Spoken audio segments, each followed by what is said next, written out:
This meeting is very significant and indeed is a very good opportunity for the world to appreciate the potential that we have as a country, and also to give this the economic space to our micro, small and medium enterprises to create necessary linkages for their products, and also linkages to financing, also linkages even for capacity building.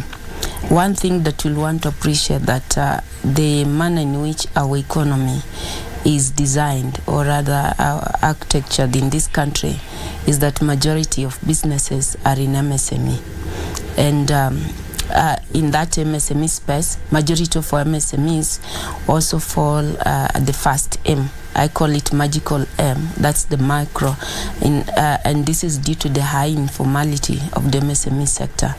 But the only way to give those people an opportunity to participate effectively is through such kind of exposures. They will get to appreciate that where they reside, in whichever corner of this country, the kind of enterprises that are engaged in, be it in agribusiness, be it in value addition, there is a buyer somewhere. So this is a very good forum which will make people appreciate the markets and the great potential that we have in Africa. And also for Kenya, just positioning us as a hub for an emerging market. You've always seen we have been a hub for many years, but many people used just to put us as a hub for develop international communities and transit.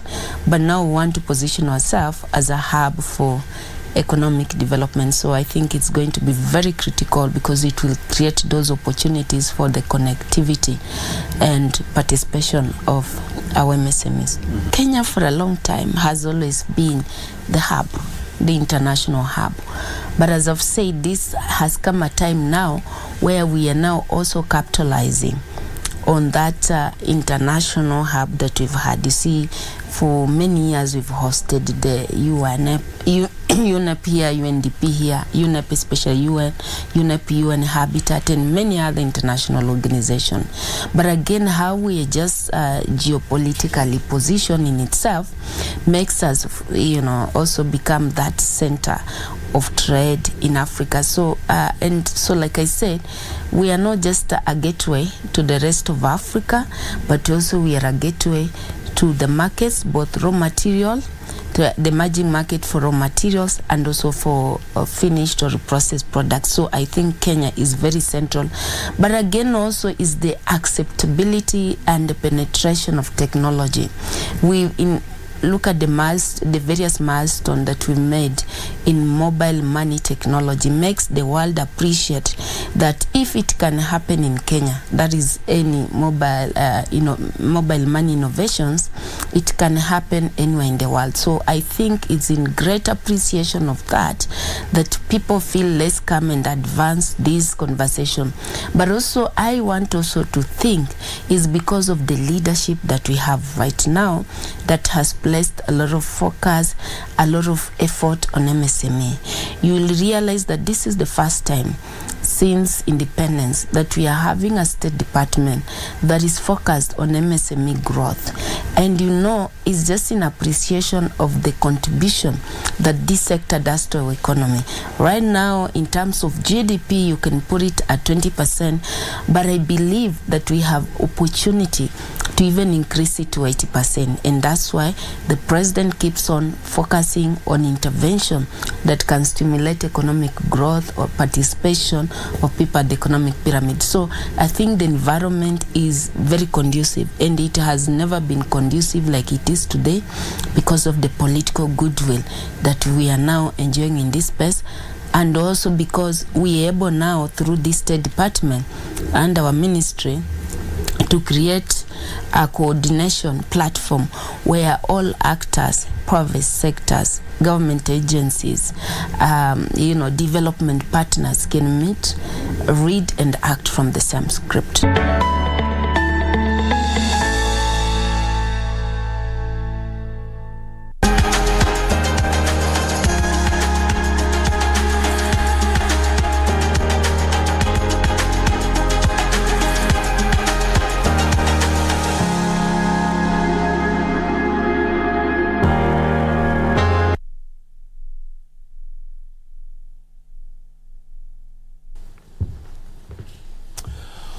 Focusing on Africa, why Kenya has outlined an elaborate plan to tap the African market. Good evening and thank you very much for joining us. I have always told you this, that this is the most intelligent program this side of Africa. My name is O'Brien Kimani. Tonight on the scorecard, we look at Kenya's effort to widen its base, or what we call the export base in Africa. This is coming at a time when policymakers from more than 35 countries in Africa are meeting here in Nairobi to discuss ways of deepening intra-Africa trade. And statistically speaking, the numbers are low because you're looking at 17% intra-Africa trade. When you compare these with Europe, which is about 70%, then the situation gets murky. What is the way forward?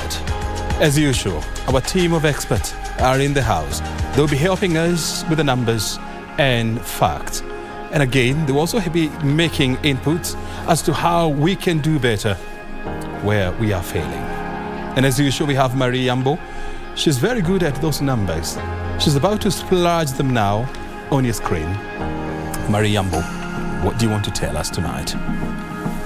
Thank you so much, O'Brien. And just like you rightfully put it, the Kenya International Investment Conference is coming at a time that trade issues, need to be deepened within the African continent. The African Continental Free Trade Area Agreement is one of those flagship projects that the African Union has put in place to ensure that trade within Africa, that is inter-trade, is actually upped in Africa. So our topic of the day definitely is gauging Kenya's trade with other African nations. And let's delve into it. And before we get to the numbers, first of all, what is the Africa Continental Free Trade Area? So this is a flagship project by the African Union, just like what we have here in the country, Vision 2030. So the African Union also has a blueprint or a flagship project, and one of them is the Africa Continental Free Trade Area. And just to backtrack a little bit, just to inform you, just apart from the Africa Continental Free Trade Area as one of the flagship projects for the Agenda 2063 by the African Union, we also have the Integrated High-Speed Train Network, which aims to connect all African capitals and commercial centers. Also under the Agenda 2063, there's a formulation of African commodity strategy. This is just to transform Africa from a raw material supplier, which Africa does, we actually low on the value adding chain. So there's also the African passport and free movement of people. You cannot talk trade without talking about the free movement of people. And if I just remind you, Kenya and South Africa did remove the visa requirement for its citizens. So right now it's very easy for Kenyans to move to South Africa or even South Africans to come to Kenya. So those are some of the barriers that are actually in place that is actually hindering inter-trade within the continent. So again, we look at some of the numbers in as far as trade is concerned or inter-trade is concerned within the African continent. O'Brien had already mentioned about the 17%, very low. What this means is just 17% is what within the African continent, whether export or import, that is what the African continent is doing in as far as trading with it itself at 17%, which means the rest is going out of the African continent. Definitely that is actually hampering the economic development within the continent. Now, if you compare the numbers to other continents, for instance, Asia is trading at 40% within itself. The USA is trading at 60%, while the European Union is trading at 70%, that is export and import. Now, what are some of those barriers that are hindering the inter-trade within Africa? Definitely infrastructure is just one of them. If you look at it, 16 African countries are landlocked, which means they have no access to sea or ocean. That means they depend on other countries. For example, our neighbor Uganda is landlocked and has to have its export pass through Kenya before it actually go to other African countries. That in itself is causing a lot of, if I say blockade. Other countries which are landlocked are like Lesotho. We also have Zambia and Rwanda within the continent. So underdeveloped transport connectivity definitely hampers intertrade and drives up the cost of imports and exports up to 30 to 40%. Now, value-added Kenyan tea, for example, is what the president mentioned yesterday during the opening of the Kenya International Investment Conference. And he said that it took 3 months just for the Kenyan tea to actually arrive at the Tema port, that is in Ghana. So those are some of the issues that the African Intercontinental Free Trade Area is trying to address if implemented well. Now, the other issue is, what would be then the benefit of implementing the Africa Continental Free Trade Area? So a report by the World Bank says that by 2035, if implemented, income gains would actually go up by up to 7%. By 2035, total export would actually increase by almost 29%. Intra-continental export would increase by at least 81%, while export to non-African countries would go up by around 90%. It would also lift about 30 million people from extreme poverty, 68 million from moderate poverty. So essentially speaking, there are benefits to implementing the African Continental Free Trade Area Agreement, and so that is going to form the basis of our discussion tonight. Remember, you can interact with us on our social media handle, on Facebook and also on Twitter, where we're asking you and the question of the day, is the government doing enough to enable Kenyans benefit from the African market? So would like to hear from you tonight, and we'll be able to sample some of your views within this program. O'Brien Kimani, it's back to you.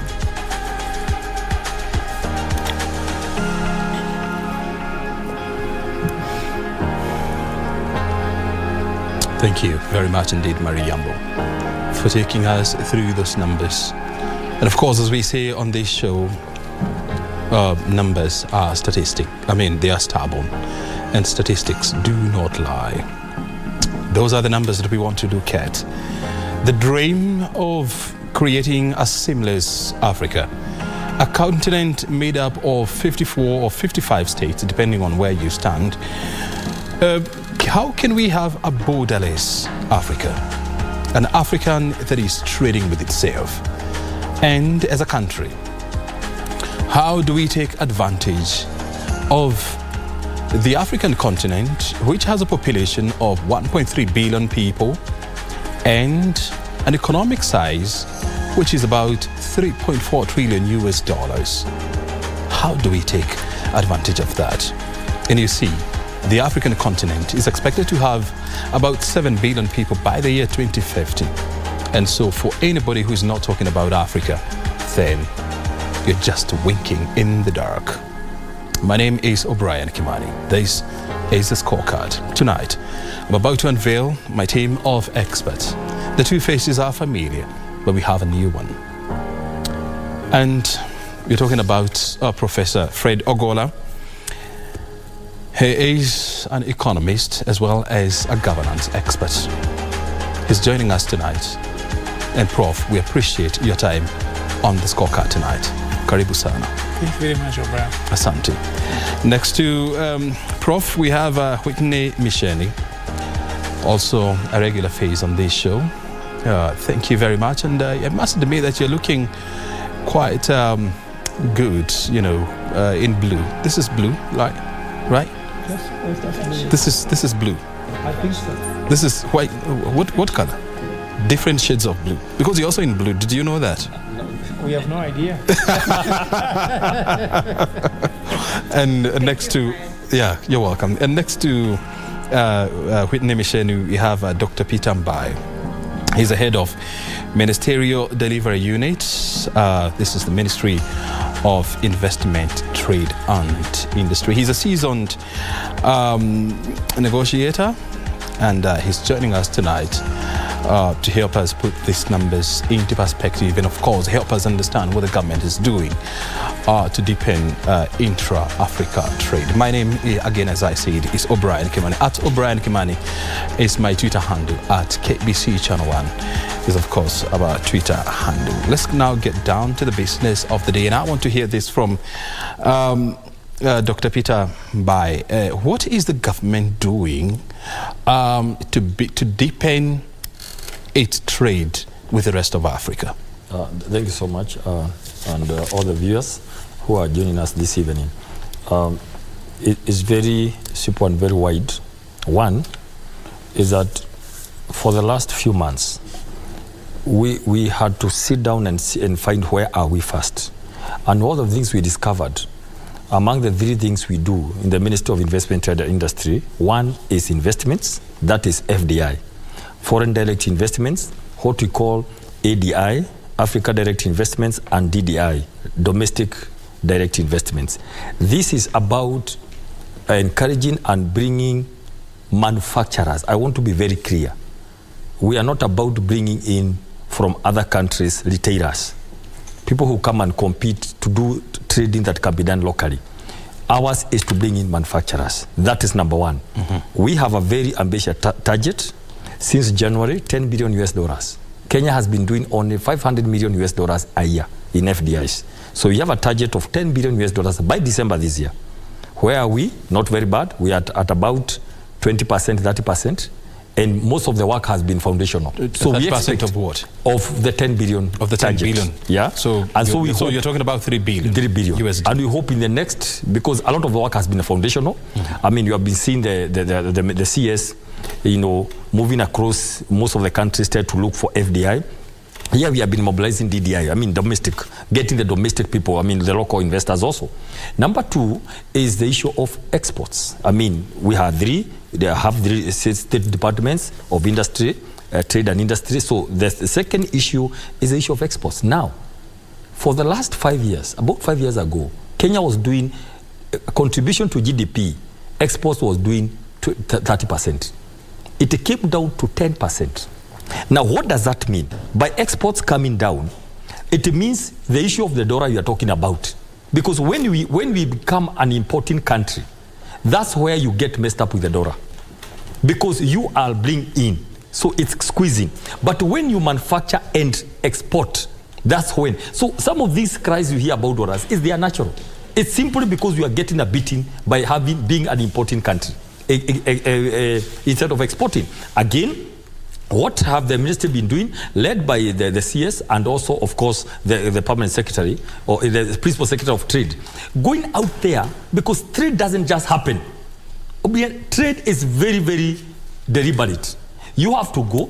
What you hear about, bilateral agreements, talking about trade agreements, what do we want to sell and how will it come to your country? Now, that's what has been happening in the ministry. And I can tell you what is happening today in Nairobi. The CS has been sent as a special envoy by the president. When you saw him moving across African countries, sent as a special envoy to meet the presidents, so that we are saying, instead of limiting our market, East Africa is only 250 million population market, but Africa is 1.3 billion. The idea has been very deliberately from the president and of course the Ministry of Investments and Trade is to make sure we expand this market from the 250 billion, for example, line now in East Africa to 1.3 billion in the whole Africa. Now, what's happened today in Nairobi since yesterday is for the African trade ministers coming to ratify, to say, yes, we know our time has come. It's either we come together and trade as a bloc, or we perish trading as individual countries. So what the ministry has been doing is to encourage that trade. What is the purpose? To make sure our goods, they move out to other countries so that this contribution, export contribution to GDP, at least from the 10%, grows to 15 to 20 and back to 30% in 5 years or 7 years. That's what we are doing mainly. And that being, of course, just in matter of measuring, is the issue of industry. O'Brien, I will tell you this. The first revolution we had in this country is the repeal of Section 2A. The second one was the new constitution. The third one is the industrial revolution through manufacturing and value addition that will actually drive this nation to the next level. That is why we have the introduction of county aggregation industrial parks. That's why we have establishment of special economic zones, export processing zones, to make it to be very deliberate. Every region in this country, called a county, will have an opportunity to really compete and tell us, what have you been producing that you want it to be added value for export? It will be for trade internally, trade outside, because when you have aggregation parks, there will be a cold storage section to avoid post-harvest losses. so that you can keep your products there for a few weeks or months as you look for market. Now, the other thing, it will be connected such that if you don't have something in Machakos and somebody else have it in Embu, you can be able to relay. But number 2, value addition. And number 3, exporting to other. We have something we are calling export trading houses, where we are going to have our own houses in most of the countries in the world, where we are going to trade our products. What are we doing in summary is that to enhance trade. Trade is what will lift us from poverty. We don't mind anything farmers in Kenya produced for subsistence. That is a lot of agriculture. Trade comes when you have to take that product and you want to engage it with outside countries because of bringing income to the farmer. That's part of what we have been up to. Mm-hmm. Prof, you have listened to Dr. Mbai, outlining what the government is doing, and I just want to make a correction. The population of EAC is about 283.7 million people, when you add the 7 countries, and not 250. And so when you listen to Dr. Mbai, the government is very good, at coming up with policies, making statements. But when it comes to follow through, this is where we have always gotten it wrong. Are you convinced that this time around we are getting it right? Yeah, first of all, O'Brien, you see what's happening in Nairobi is something that I think all of us have to come and support. In fact, what I've been telling Kenyans, and I think this is what we have discussed before, times comes when we must be our own advocates and must be our own ambassadors in discussing it. If you go to social media, I can see some people are taking side by saying, oh, this is just another scam and the rest. Nevertheless, just the meeting itself is enough. But if this meeting do not address the issues which are making this not happening, for example, with this meeting, are there some policies being passed? We need to know which policies are going to be passed in this meeting, or is just a meeting to get to know you? So if it's going to be passing some policies, I think Dr. Mbai will be able to explain which policies will be passed that will ease in this trade. The other thing is about infrastructure. Infrastructure needs investment. And Africans can come with ways on which they can share on how to build infrastructure. It's expensive to build infrastructure. And now that the government seems to have suspended some of the capital investment, so the question is, how will this actually make and facilitate this? The other issues which creates a lot of challenges here are to do, for example, with the ethnic diversity that is in Africa. How will you create linguistic diversity? For example, DRC Congo has been brought into East Africa. That's why the numbers have gone up. Are we going to learn French so that we can trade with the DRC? Will you learn Lingala? Will they learn Swahili? Mm-hmm. Of course, there's something like also speaking a bit of Swahili there. And the other things which also is important is political instability. We like the fact that President Uhuru Kenyatta, the former president, has been working on how to stabilize the region by being envoy for peace. May this continue, because under political instability, you may find that some flights can be cancelled. Remember last time when something was happening in Sudan, flights were cancelled, KQ could not be able to fly in there, which means that some trade was hit. So we are looking at all these things holistically, and of course the cultural issues. And for me, what I think Dr. Mbai and the team needs to address, there is something very painful in Africa called sibling rivalry. Sibling rivalry is just the fact that other countries consider Kenya to be their brothers and sisters, and Kenya consider them to be their brothers and sisters. They just fight for nothing. And you find, for example, I heard what Dangote said, that his cement are 27 kilometers, the factory, from Benin border. Yet, the Benin government cannot allow the Dangote cement to be taken to Benin, and they import cement from China.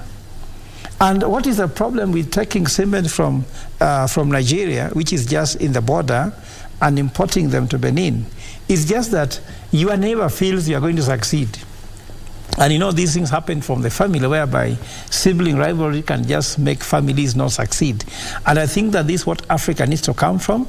I think for me, those are very, very touching issues, rather than Kenya looking for intra-personal policies they want to do. If their policies are not being bought in South Africa, they're not being bought in Tanzania, for example, do you know how much Kenyan business tend to fail in Tanzania, yet South African business tend to succeed in Tanzania more than Kenyan business are doing in Tanzania? Look at last time when Safaricom appointed an MD from Safaricom to become an MD in Tanzania, in Tanzania, it didn't go through.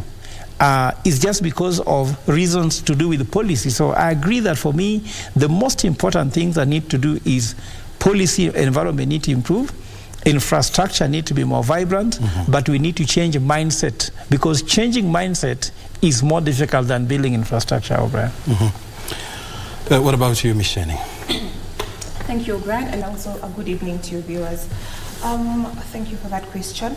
When we look at Africa, we know that Africa is experiencing a youth bulge, meaning there are a lot of young people. Majority of the Africans are in their are under 35 years old, and also Africa has huge potential because they have minerals that are still yet to be explored. So we come to now we domesticate this to what is the government doing to increase the Kenya and Africa trade. What's the role of government? The role of government is to provide a conducive environment for trade. When you look at the conducive environment, we're also looking at tax policies. What taxes is the government implementing? Are they punitive? Is there a stable environment when it comes to taxes? Meaning, are they predictable or are they erratic? Meaning, does the government just impose taxes willy-nilly, like annually or something like that? Is there predictability or not? Secondly, we also come to the issue of bureaucracy. When we are facilitating trade, we want to ask, is there a lot of red tape when people are going through trade within other, be it the East African community or also other nations in Africa? Thirdly, we come to infrastructure, as Prof has said. Is the government investing in communication? Is it investing in the cost or in power? We've also seen the cost of power has also increased, and that deals with infrastructure. Is the government investing in road? Is it investing in railways? Is it investing in other infrastructural investments? Also, when we're coming to asking if the government is doing a good job in facilitating trade within Kenya and Africa, we ask ourselves, what's the ease of doing business in Kenya, and also what's the cost of production of products in Kenya, meaning be it taxes, be it, as I've said, the bureaucracy, is there political goodwill to ensure that Kenya is exporting more, and also just to ensure that there's trade balance between Kenya and other nations in Africa. O'Brien, just to add, there's something about the currency. If you want to go to DRC and you want to do trade there, you cannot change the Kenya shillings from DRC. You have to change it here. And the issue of inconsistent currencies in Africa is a challenge. Do you know that American finds easier to trade in DRC Congo than you are Kenya? Because actually DRC seems to be a dollarized economy. So we are looking at this thing happening also across East Africa. When I was doing my degree in Uganda, you could easily get Kenya shillings be accepted even directly to buy something with it. But some countries, you find Kenya shillings may not be accepted. Of course, you see how how the US has been able to dollarize the world. Why don't Kenya maybe try to look for how they can Kenya shilling the world? I don't know whether that is a good way to put it. Actually, the president yesterday mentioned that there's going to be an integrated payment system in Africa, which is called the Pan-African Payment System, which all African countries can, make the local. They can pay with their local currencies, and to avoid the dollar situation. You see, and I think he's bringing in a very interesting conversation. Since 2015. The African continent has been talking about a common currency. And the plan was to have a common currency by the year 2019. Of course, that has failed. The president yesterday was talking about, and he asked a very relevant question. Why do we need the dollar when we are trading in Africa? Okay? And, we are seeing a wave of de-dollarization in the world. It has started with China, with Russia. Now it's and so many countries are now opting to do country tradings, or government-to-government trades, whereby, we can buy gas. For example, Kenya has signed an agreement with Saudi Arabia and UAE, where they will be buying Saudi Arabian oil and UAE oil using the Kenya shilling. And so it seems like, all of a sudden now countries are realizing that, the dollar somehow is also putting a barrier to trade. And so I want to hear from you, and in regard to the point that he is raising here, what efforts are we doing, from our end to ensure that we deal with some of these barriers of trade? I hear you, Aubrey. And for example, when you say that it has been work that has started, I agree with the Prof. There has been a lot of, because of what I would call lack of what I call a common vision. When people look very small to their own territories, these are the problems that happen. However, we want to be very positive. Mm-hmm. If you look at what happened since COVID, and the President alluded to it, that Africa was the last continent to get vaccines. So Africa is beginning to think, wait a minute, where are we in the global map? Where are we in the African geopolitics? Where are we positioned? So some things like that epidemic is beginning to show people, look, can we begin thinking Africa? So whatever would have taken many years to happen then, you can see some what I would call awareness. Now, it is not very easy. Ministers sometimes meet, of course, in their meetings. But the kind of move, getting over 30 countries plus, and others are still alive in. Because you see, after the yesterday's launch, today and tomorrow, the ministers are meeting in Nairobi for 2 straight days, 48 hours plus, just to come and agree, go 1.1 on what you are calling the policies on the future. So I want to be very positive and say, yes, there was some bit of reluctance, operating like, we are sovereign, but they are discovering it's not helping. Because if you look at Africa, China is 1.1 plus or minus, population. That has been growing to 1.25, like something like that. Africa today is about 1.3 billion, going to 1.4. Now, but China, because of being one, they occupy the highest seats in the world map. Africa, look at the USA. Look at Africa, 1.3. But because of being segmented, we are taking advantage of. So what are we saying? It could have been a problem then. Look at the Ukraine war. Look at what has happened with Russia. It's hitting Africa more and fast. So there is an awakening where people are saying, yes, and again, I like the president came out very strongly. I mean, sending out, go out there on my behalf. Talk to these presidents. Tell them I'm in it. This is what we want to do. And that's what we had to get. We got the president of AU coming just for 6 hours. Landing in the morning, leaving after the meeting. Mm-hmm. And so what we are looking at something happen. Now, I'll mention something you mentioned about hindrances a bit. And policies are picked to, which you have actually picked. And I think it's been one, the issue of visa. And I remember, we engaged and we said, why can't we be the big brother? Some people would say, Kimani, why don't you push for reciprocity? That if we are opening up visa, we need to tell countries which countries are ready also to do the same. We said no. Lies above. Say it's done. Let them see Kenya is already the push the president has been having of Pan-Africanism, the push the CS has been having of going out there literally, camping there and saying I've been sent. We are saying, can you take another move to say, in the view on the day of this conference, where we are meeting here, we want to say that we are magnanimous enough. We are saying, let it go. That shows leadership. And of course, the PAPS one. Let me ask you this, Dr. I mean, and I like the fact that you're bringing in the issue of visa. When you look at the African continent, the number of African countries that can come to Kenya visa-free, they're about 15. Mm-hmm. And you have a continent that has about 55 states. Mm-hmm. So you still have about 40 countries in Africa that will require a visa to come to Kenya. How fast do we plan to do away with this requirement for our brothers brothers and sisters in Africa? I think the message from the president yesterday was very clear. It is as good as done. Because he told the guests, I'm sorry that you had to get visas. Next time you are coming here, you may not have to do it. In short, what the president was saying... And you're saying you may? That's what the president was saying, is we are just waiting for legal frameworks. Or, the issues of now formalities to be done. Has it started?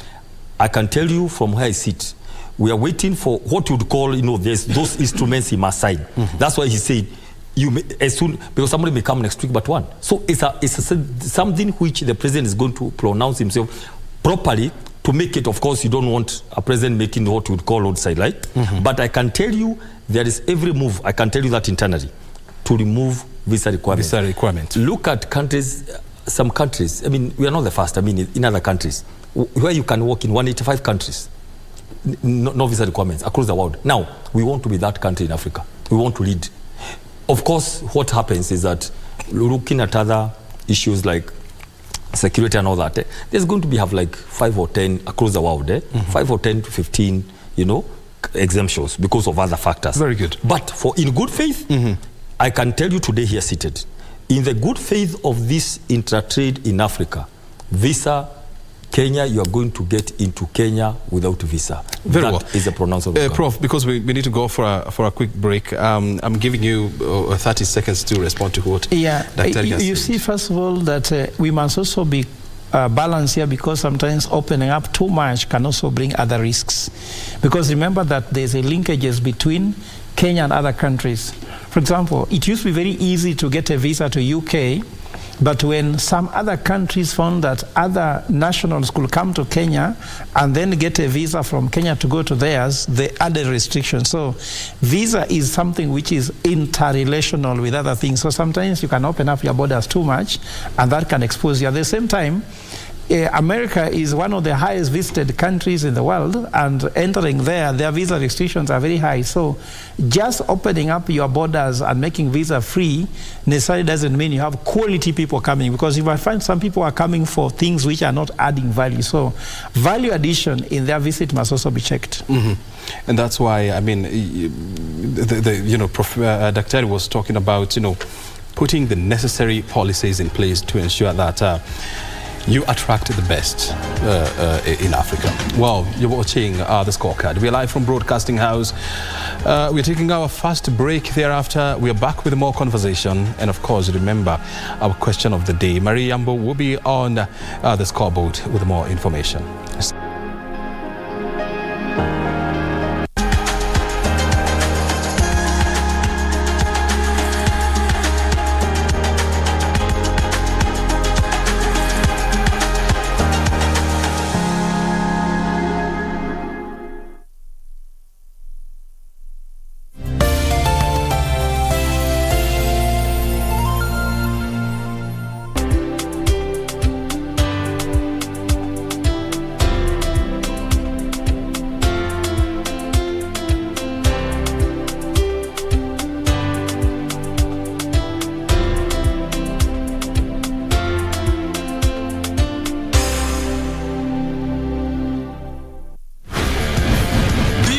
Odds in the world every day on selected matches.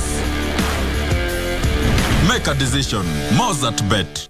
And now there are just 2 teams left. The cup holders take on Eintracht Frankfurt. What's the header? Danny Olmo. The Red Bulls. And DK! Against the Eagles. It's all or nothing time. It's Szoboszlai again. Kick-off on June 3rd. Kamada! There can only be one winner. Colomwani. What a night for RB Leipzig. Leipzig-Frankfurt, the DFB Cup final.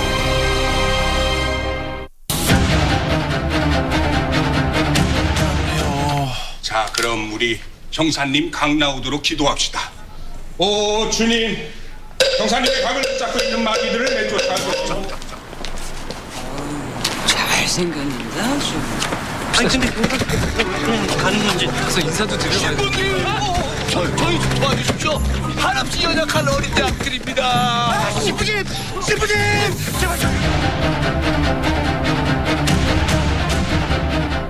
Sundarna. Sundowner Sunset Date goes county, this time to the land of opportunities. All roads lead to Embu County. Sundowner will be hosted live from the iconic Isaac Walter Inn with their grand collabo.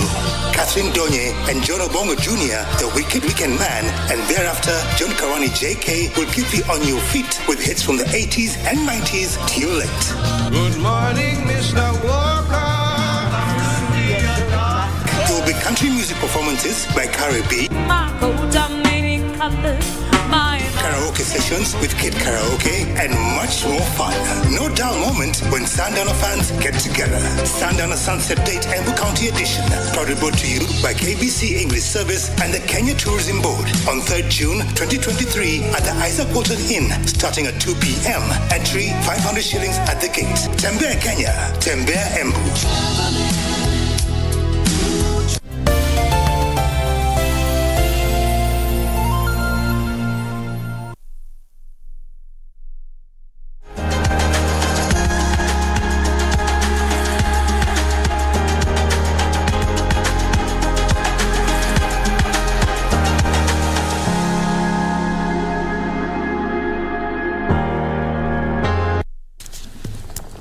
You're watching us live from Broadcasting House. Our conversation today revolves around Kenya's quest to nudge its trade with the rest of Africa, bearing in mind that Africa is becoming the next frontier of trade. Marie Yambo has some interesting information on the screen. Marie Yambo, kindly take us through what the people are saying.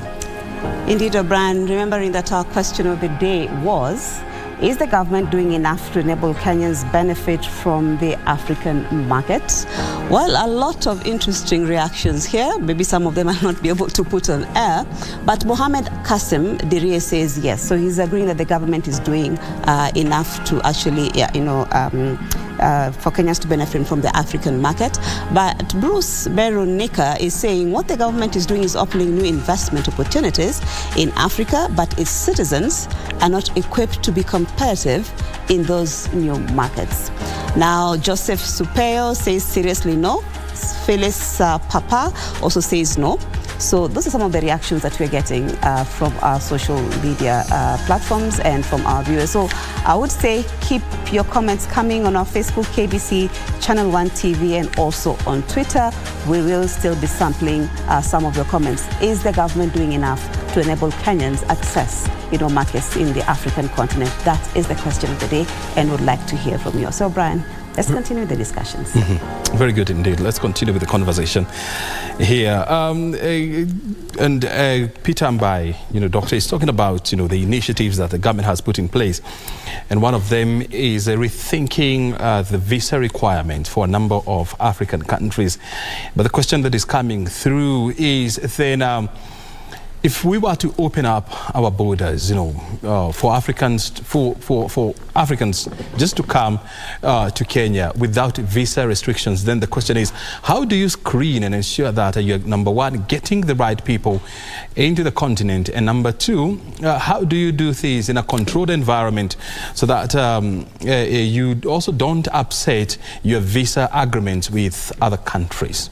That is a question that I'd want to hear from Bai. But before we get to hear that from Bai, first of all, Whitney, do you think it's a good idea, for Kenya to lift a blanket or to issue or to say that for any African country willing to visit Kenya, you are going to do so visa-free?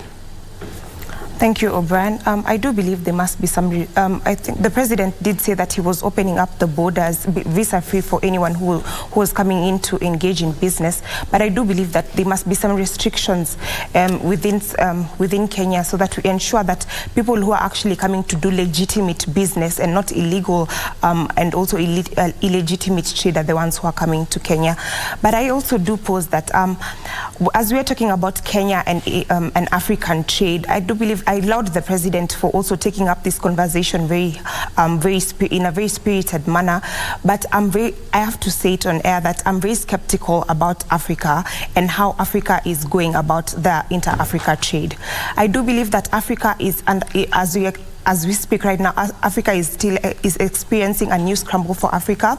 We have, as I said in my opening statement, that Africa has many mineral resources, but we're also saying that the people who are coming in to explore those mineral resources in an illegal way are many countries from the West, many countries from the East are coming into countries like DRC to do illegal trade there, meaning I do not think that there's enough political will from some of these nations to actually ensure that there is proper trade going on between our borders. Secondly, when it comes to infrastructure, we have countries in Central Africa where there are absolutely no networks.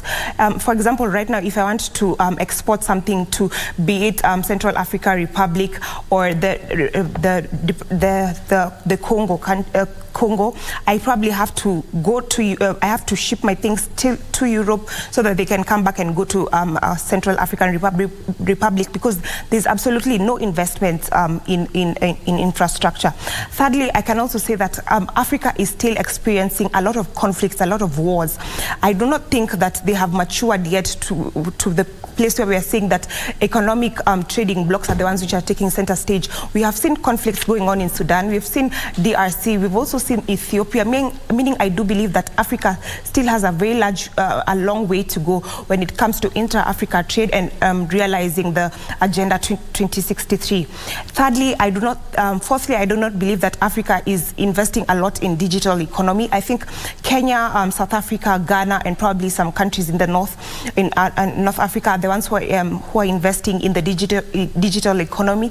But the rest of the African states are experiencing poor leadership, poor governance. So they are yet to mature to the place where we can talk about proper trade, proper cross-border trade, without talking about these challenges that we are still going through, which dates back to the 1960s, and as I've said, there are some colonial powers which are still very active. For example, France is still very active in the central part of Africa. But I also want to disabuse a common notion that and you are perpetuating the same here, that Africa is always at conflict. And the fact of the matter is, out of the 55 states that we have in Africa, it's only about 6 of them that are having internal conflict. And so you have about 49 countries that are not in any conflict with anyone. But my whole issue is this, like we look at the war in Sudan, the war in DRC, they're not instigated internally. These are external powers which are coming to stage their battlefronts. The third World War, the battlefront is in Africa, meaning there's absolutely no way you can say that 6 countries is not affecting the region in a large way, and it's external powers which are coming to stage wars in here. And I think what you are now plunging into is global geopolitics and how Africa is also somehow becoming a playground for Western conflicts. But let's first of all leave that aside, because our conversation today is how Kenya can deepen its intra-Africa trade. And I want to hear from you, Daktari. So how does the government plan to open up our borders, to other Africans to come and trade in Kenya without, number one, hurting, some of our nascent industries, and number two, without flooding Kenya with job seekers? And we know for sure that we are battling with a crisis of unemployment in this country. Thank you. One, and we want to be very categorical, and I said that in the beginning, we are encouraging manufacturers.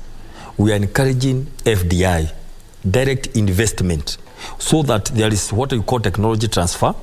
There are jobs for young people. That's something which we have made it very clear with the support of even to the highest level. As a ministry, as a government, we want to be so diplomatic in telling people we don't want people who can come do trading, who can come do retailing. That is not our policy, because we have enough of people who can do that. Actually, we want them to come with their machines, equipment. We are giving them land in our special economic zones, and I want to touch quickly what she mentioned. We are telling investors, look, if you come to our special economic zones, there is lower power, and I want to give this an example. Naivasha special economic zone today, power is 5 cents, gazetted by the government of Kenya. In our EPZs, power has been gazetted at 10 cents. The normal is 20, right? So what are we saying? There are so many incentives when you come to controlled areas to do production. We are in the 47 KIPs. We have the same things: incentives, loyalties, taxes, and all that. So that is a very deliberate effort we are making. In the next few days, and these are things already that have come. The number of investors we have gotten so far. These are people who have come and say, I want to put up a modern, factory, for example, to produce vaccines for the whole of Africa, $500 million US. Those are the kind of things we want to do. But so we are very much aware of what you call cost of production. And you mentioned about taxes, about that. So what are we doing? Is that to tell investors, come through the front door. Come and meet our Kenya Investment Authority, come and meet our Ministry of our State Department of Investment. We'll take care of you. We have a dedicated desk for post-care. Once we close a deal, they come, we look to clear them of all the regulatory issues, paperwork and all that, to make sure that they are satisfied. And we have an open, we are launching the next 1 or 2 months. The minister is going to launch a partial system where everybody, investors, exporters, manufacturers, can just go in and put every kind of complaint about I've been here for 2 weeks following up on documents. But I want to say one challenge, and this one you must say, update. Look, we must outgrow ourselves. We come and say, we are willing to do this to open up the country, for trade. Because the issue here is trade. Remember, percentage of GDP, I said it fell from 28% to 10%. We must open up. We must show we are big brothers. I thank the efforts of the president to say, come on, we cannot stop here to say we are keeping in some fear. But then immediately our people begin saying, suppose you open up for everybody else. Singapore has many times GDP than ours. It opened long time ago, visa-free. Only 15 countries in the world have exemptions because of other issues, like I mentioned, security issues. 185 countries in Singapore.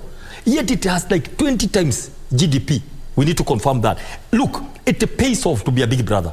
It pays off to get a step forward to say, we cannot live here forever. Look at what happened to Mahatma Gandhi. If you remember the history of textile in India, they were being forced, when they were colonized by British, they were being forced to farm, and all the cotton was moved to London, to Britain. It was processed to textiles. They were forced to buy at a premium. Mahatma Gandhi said, enough is enough. And he asked to boycott the textile from British, and to make their own clothes using, they had no machines, had woven, some spinning machine. That is what he wore as a sign of resistance. Today, the biggest exports of textile is in India. If you want to know about textile in the world, India is the biggest. Why? Because there was a president. No, actually, it is China. It's China, but India is number two. India is number 2, yeah. It's number 2. Very big. Why? Because there was a president who decided enough is enough, and the people heeded that president. There comes a time in the history of the world when a president will stand and say, on this issue, I take this stand. And that's what I'm saying. Industrialization in Kenya is real. The third revolution in Kenya about manufacturing, value addition, exports, investments is real. That is the driver of what we have been talking about, jobs, people, wasting their produce from the farms. This is a vision of the president. And this is what is being backed by the minister in trying to say the president is very keen. Going out and telling every governor, please, what is it you have been saying that can add value to your farmers? I'm giving you 250 million. County, bring your 250 million. Phase 1, 500 million. To come and do production, to come and do value addition and exports. We are managing 2 things. Remember, to avoid post-harvest losses, we have this where the producers coming together. We sell outside, we sell to ourselves, value add and export. That is what's going to help this country going forward. And even as you respond to Daktari's comment, I also want to hear from you. I mean, look, we have been debating about the finance bill. Where the public has just concluded giving its input in this bill. And when you look at this bill, it talks about protecting local manufacturers or local industries. And this is going to be done through imposition of levies and taxes on some imported products outside the EAC. And the bill is very categorical that these are, outside EAC. And so you'd expect other countries, of course, to retaliate. You impose VAT on our products, we're also going to import on the same. And so this is of course expected to complicate, intra-Africa trade. And so even as you respond to Mbai, are we preaching wine or preaching water and drinking wine? Yeah, certainly, O'Brien, that's where my concern is. And you can see, first of all, let us applaud the president for leading the narrative. Let me use the word narrative. But you see now, the narrative is not enough. We need to see some action taking place. The tax policy doesn't encourage enough this Kenya penetrating the intra-African trade, because of the fact that you find that when the newspapers are busy every day with Gazette notice that, Gazette notice this, tax that. You see, when an investor is looking at foreign direct investment, in fact, I can tell Dr. Mbai they might not get that 10 billion they're looking at, because our newspaper is busy with unstable tax policy. Now the president even made a statement by saying that he is going to increase the taxation from 14% to GDP to 16%, and he didn't tell us in which areas. So people are wondering, what is the next tax? And stable tax policy is important. In fact, you can wonder whether we have a tax policy, because the tax policy is where even the finance bill emanates from. The finance bill is not the tax policy. There should be a tax policy that says you can't do this, you can't do that. So investor says this is the margin upon which you can operate. And at the same time, what I'm looking at, that the Kenya was supposed to be more strategic in this. Kenya was supposed to identify the nascent industries, or if you like, the infant industries, and I agree, these are infant industries where we cannot be able to, we must manufacture. We are not going to ensure that there's anything like importation, and then protect them because they are strategic assets. Now, O'Brien, we are here, and thank you very much, Dr. Mbai, for being here. If we are importing maize, we have given contract people to import maize. What are you seeing on the other side? Before you proceed, allow me just to put something that you have raised into context. You were talking about creating stable taxation regime. Yes. And when you look at the finance bill, it has tried to do things because, and I'm going to read part of it. The finance bill proposes to repeal Section 10 of the excise duty, and we know this section. It gives the Commissioner General of the Kenya Revenue Authority powers to increase duties and levies, at will, and so. The bill will clip the powers of the Commissioner General to adjust a specific rate of excise duty once a year to take into account inflation. And number two, the bill, once enacted, shall cushion taxpayers from impromptu increase on the cost of basic commodities that is often occasioned by review of the rate of excise duty to inflation. And so there you see some attempt to try and create a stable taxation regime. But O'Brien, the much I know taxation, it won't happen because the statement of the president as an executive order. During the interview with the media, he said that we are doing 14%. I will slowly take you towards 16%. Even in parliament, they say that Kenya is the least taxed nation in the region. You see, those statements are not supposed to be taken in vain. People are listening to them and actually taking them in and taking them seriously. The other thing I want to talk about is that before we rush to say we want to bring in, we want to bring that, how prepared are we for the offtake for manufacturing? The preparation for me is important. Are you seeing any mushrooming thing? And I like the separation between foreign direct investment. We also talk about the domestic direct investment. If Kenyan employers, as we speak now, they are thinking that the increment in taxation at the moment will stifle investment into creating more jobs and be able to grow manufacturing. In fact, as I'm aware today, the employers today met the president in State House, and they were trying to have a deal with him. I want you to remain within the context of our conversation. Within the context of the conversation, I'm trying to say that we need to really ensure that the domestic direct investments is not ignored, because the tax policies we are having now might hurt that. At the same time, the issue of the Africa, like you talk about the issue, when they hear you're overtaxing, we are putting some kind of restrictions to us here, you're adding tariffs there for the ones coming to Kenya, we also do the same. So I'm talking about the issue of the friendliness between the different countries also needs to be done. The other thing is that the foreign policy for Kenya, it's been stated very well that Kenya is open for business. That is a plus. And in fact, I've seen a lot of budget now going into foreign travel. You saw the president going to have a lot of travel across the country. We hope these are also going to open up the trade. And I hope that he's going to accompany with the guy who's doing trade who knows how the trade policies are being done. Yes. But with that even standing, it's very critical for us to look at what has made developed countries like Europe and other countries survive.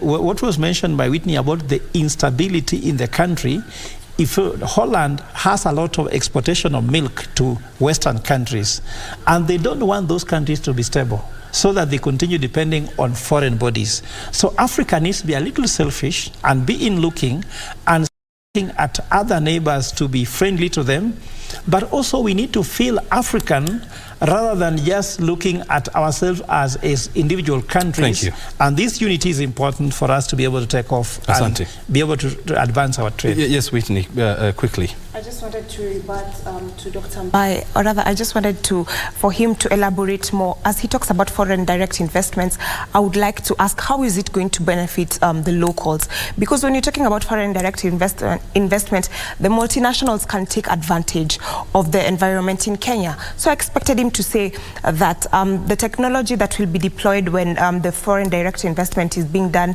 how will the technology be beneficial by transferring those skills to the locals? How many people will that sector employ of the local people? And also, as Prof has said, protecting the infant industries. And also, fourthly, I would also want to see that the multinationals could partner with some local industries. So because the local industries have a better understanding of the African market, if it's a multinational from other places, be it the West, they have a better understanding of the African market. How will they partner with the locals so that, because the locals have better understanding? Very good. Yeah. We have come to the point where now we usually do the scorecarding, as it were, because I can see now we need to get out of the studio. Time is well spent.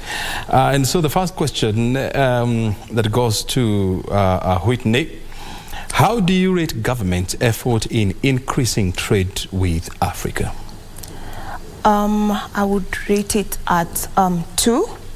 2? Yes, 2. 2 out of 5? Yes, 2 out of 5, because I do believe that some policies in Kenya, be it the taxes, they're not very friendly, be it the cost of power, be it the cost of fuel, they're not very friendly when people want to invest here so that they can export. But in terms of bureaucracy, I do believe that once the visa, as he said, once the visa restrictions have been set aside, I do believe that that will ease the bureaucracy. And also we've seen that there's some controls in our borders. Thank you. Meaning, yes. So I would give the Daktari, you're in government, definitely. And so how would you rate government effort in increasing trade with Africa in 30 seconds? You put it very well. Effort, 4 out of 5. Because effort is a very important word. 4 out of 5. You are doing something, 1, 2, 3, 4. You can say, this is what we are doing, this is what we are doing. You can see the willingness. What do we need to do to raise this to 5 out of 5? You see, when you say effort, sometimes you don't give yourself effort 100%, because effort is effort, because it's not an achievement. You are saying this is a goodwill. This is what the government have shown that we can be able to do. What are we going to do it more? Is simply to move that. You spoke about policies. What is happening today what is happening the next 2 days will actually give now the legal framework. Asante. Because when policies are done, it's going to increase. But one thing we must do, we must protect the local. Professor, how do you rate government's effort in increasing trade with Africa? I think I'll give it a 2. 2. Not because I'm copying Winnie, but for me, it's a different reason that Kenya is doing a lot of, if you talk about PR, which is very important. Why I take away the 3 is that we need to come with a very, very clear tax policy, and especially the policies which are Africa friendly, that will see our neighbors that we are trying to embrace them. Very good. The last question, and I will start with you. How do you rate government tax policies in encouraging Kenya's trade with Africa? 1, the taxation regime in Kenya. First of all, we do not have a national tax policy. It's still in the draft processes, meaning it's not been implemented yet. And also, other than the Inflation Adjustment Act, there's nothing much that says that Kenya is going to have a predictable and stable tax regime. So I would give it a 1. You give it a 1? Yes. What about Prof? I don't know why we are just tying there, because if you look at the tax policy, you're also tying with 1. Yes, it's 1, because if you look at the tax policy for Kenya, I have heard, and you can see very clearly that the foreign direct investment is being affected. If you look from the last time when these things being announced, you can see the numbers are not doing very well. I think Dr. Mbai can tell you. Uganda is receiving more, Tanzania is receiving more, Kenya receiving less, and that shows that it's not attracting them enough. What about Mbai in 15 seconds? The efforts are 4. You're 4? Yes. I like what's happening in Kenya, because the president has, and the government has agreed to put everything on the table. People can discuss about tax issues freely, about the finance bill, because he wants people to understand what he's doing, so that by the time people make a decision, that is it.